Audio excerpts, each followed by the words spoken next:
Nice to meet you too. Hi, I'm Zoila. Felicia, nice to meet you. Hi, Sarah. Nice to meet you. Nice to meet you. Hello, we are here with Birdie Booth Miami, and we are so excited to be here with future LPGA star Felicia Leftinger.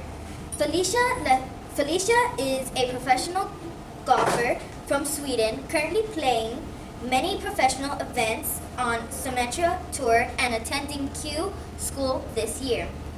Felicia, we have some questions for you, and the first one is, how old were you when you started golf, and how did you get into golf?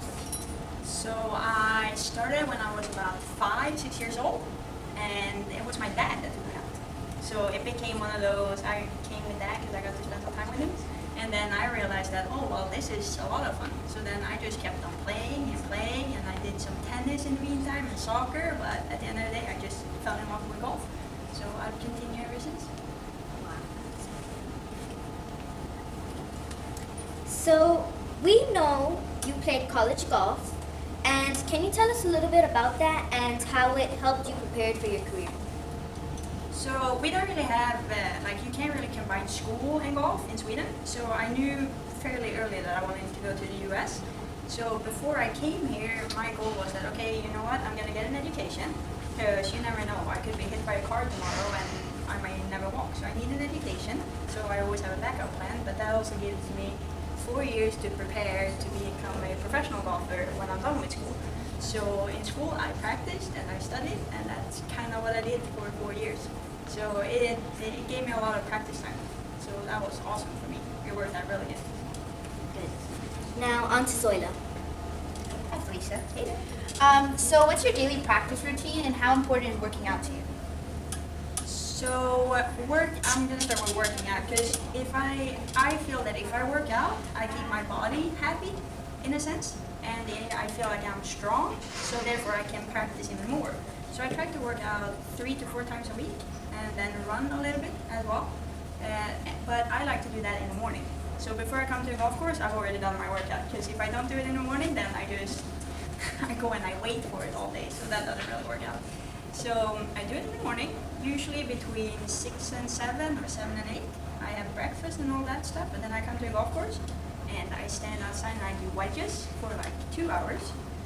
Then I go and I do chipping for like an hour to 2 hours as well. I eat some lunch, then I do some putting, and then I try to go out on the course and play 9 or 18 depending on how I feel and what I do, and then I hit after I'm done playing. So it's usually a pretty packed day, so when I get home at night, I sleep like a baby.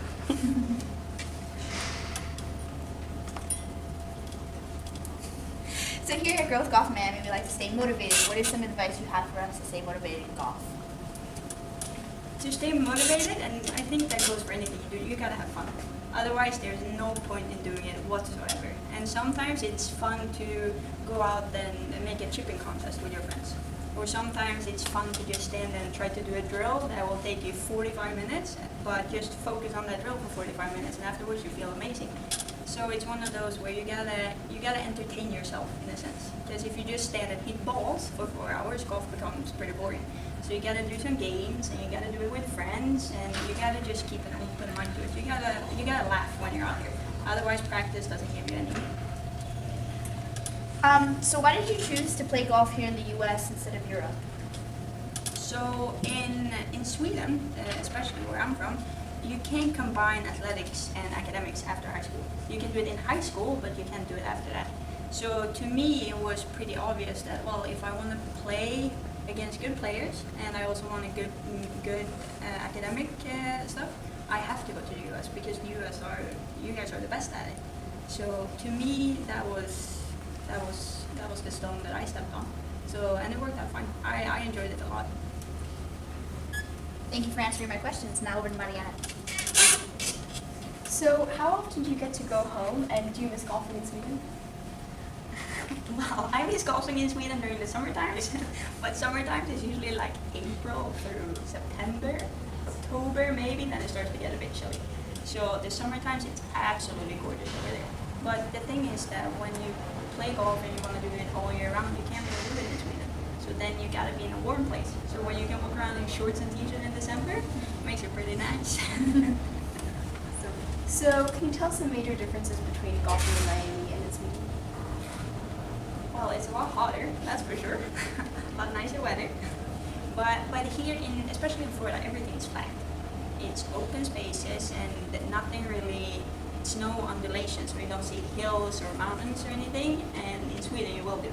So I think the scenery in Sweden are so much better than in Florida, way better. But as I said, you can't do it all year round, so that kind of defeats the whole purpose. Awesome. So here at Girls Golf Miami, we love to use nice pink balls. So we've decorated one especially for you. Woohoo! Oh, thank Hope you very it brings much. you good luck. Thank you very much. I appreciate